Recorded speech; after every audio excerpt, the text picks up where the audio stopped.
Dear learner, आज के iFactioner के लर्निंग वीडियो ट्यूटोरियल में हम इंग्लिश के 3 वर्ड्स जिनमें शामिल हैं बेड, बेडरूम और बियर के मीनिंग को समझेंगे। इन वर्ड्स को यूज़ करते हुए इंग्लिश में 3 सेंटेंसेस बनाएंगे और उनकी ट्रांसलेशन करेंगे। ट्यूटोरियल ज़रा गौर से सुनिएगा क्योंकि आखिर में है एक छोटा सा टेस्ट। तो शुरू करते हैं जी अपना आज का iFactioner का लर्निंग वीडियो ट्यूटोरियल।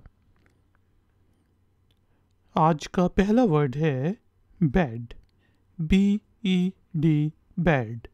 बेड का मीनिंग होता है बिस्तर। जैसे अगर मैं कहूँ आई स्लीप ऑन माई बेड, तो इसका मीनिंग है मैं अपने बिस्तर पर सोता हूँ। I sleep on my bed, मैं अपने बिस्तर पर सोता हूँ। या फिर अगर मैं फीमेल हूँ तो मैं कहूँगा मैं अपनी बिस्तर पर सोती हूँ। I sleep on my bed. इसी तरह हम कह सकते हैं कि we need a bigger bed. यहाँ पे हम क्या कहने की कोशिश कर रहे हैं? हम कह रहे हैं कि हमें बड़े बिस्तर की ज़रूरत है। We need a bigger bed. आगे से जो शॉपकीपर है या फिर जो शोरूम में है वो बंदा पूछेगा do you need a queen size bed और अ किंग साइज बेड। अब यहाँ पे वो क्या पूछ रहे हैं? Do you need a queen size bed और king size bed. Queen size bed भी डबल बेड होता है और किंग साइज बेड भी डबल बेड होता है।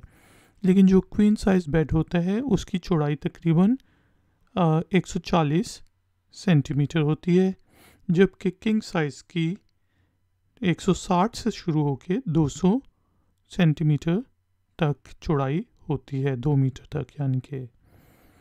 तो दुकानदार हमसे पूछ रहा है आपको क्वीन साइज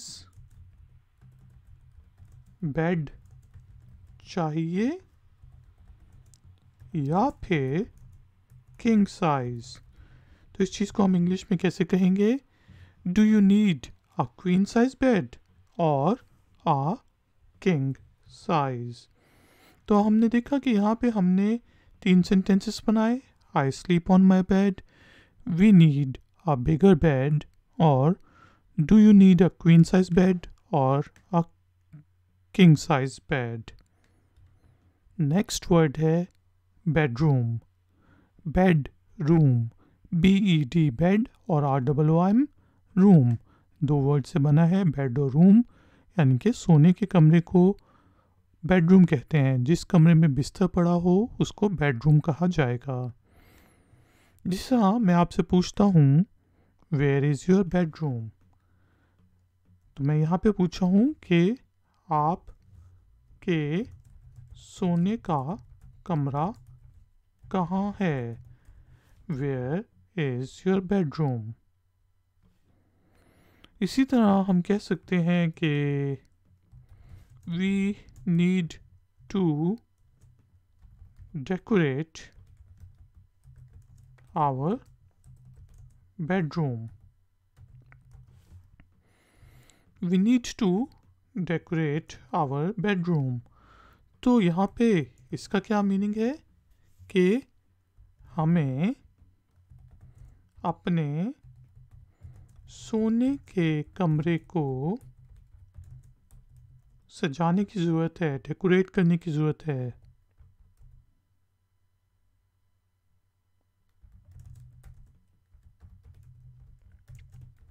हमें अपने सोने के कमरे को सजाने की ज़रूरत है। We need to decorate our bedroom.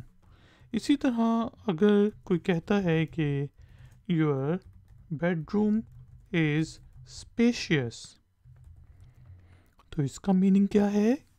कि वो कह रहा है कि आपका सोने का कमरा खुला खुला है, यानी कि काफ़ी बड़ा है, वसी है। Your bedroom is spacious. तो हमने देखा कि बेडरूम को यूज़ करते हुए हम किस तरह से सेंटेंसेस बना सकते हैं। Where is your bedroom? We need to decorate our bedroom and your bedroom is spacious. आज का जो लास्ट वर्ड है दोस्तों वो है बियर। BEER, beer. एक होता है BEAR, बियर। उस बियर का मीनिंग होता है बर्दाश्त करना या फिर भालू, रीच। लेकिन ये है BEER, बियर। तो बियर का मीनिंग होता है जिस तरह जौ का पानी। अब बियर अल्कोहलिक भी होती है, अल्कोहलिक बियर जिसमें शराब मिला होता है, और नॉन अल्कोहलिक बियर भी होती है जिसमें सिर्फ जौ का पानी होता है, माल्ट होती है।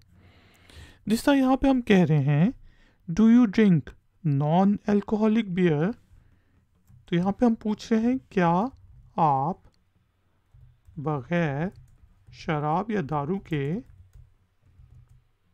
बियर पीते हैं।